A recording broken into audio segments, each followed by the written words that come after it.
وَمَنْ أَعْرَضَ عَنْ ذِكْرِي، جو آدمی میرے ذکر سے منہ موڑتا ہے، جس نے منہ موڑا، فَإِنَّ لَهُ مَعِيشَةً ضَنْكَ، تو اس کی پہلی دنیاوی سزا کیا ہے؟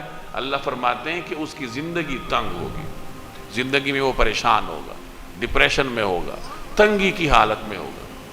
آج کل سڑکوں پر حادثات بہت زیادہ ہیں، آپ دیکھتے ہوں گے عموماً سڑکوں پر حادثات ہوتے ہیں، خاص کر موٹر وے پر آئے دن حادثات ہوتے ہیں۔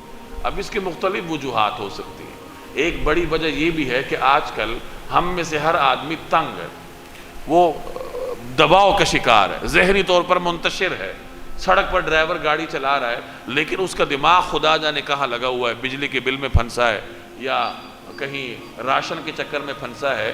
ہر آدمی منتشر ہے، اسی انتشار کی حالت میں وہ سڑک پر آتا ہے، نتیجتاً حادثات بڑھتے جا رہے ہیں۔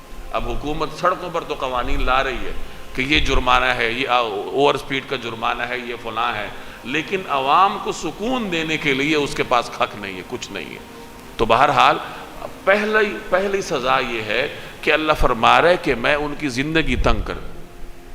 اور دوسری سزا کیا ہے؟ وَنَحْشُرُهُ يَوْمَ الْقِيَامَةِ أَعْمَى، کہ قیامت کے دن ہم ان کو نابینا بنا کر کھڑا کریں گے۔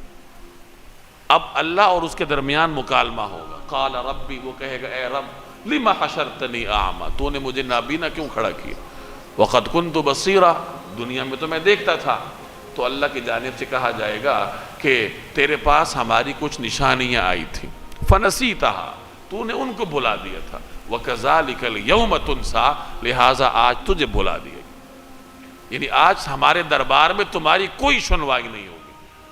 باری تعالیٰ کی جانب سے انہیں صاف صاف جواب مل جائے گا کہ ہمارے دربار میں تمہاری کوئی سنوائی نہیں ہے، کیونکہ دنیا میں تم نے ہمارے احکامات کو سننے سے انکار کیا۔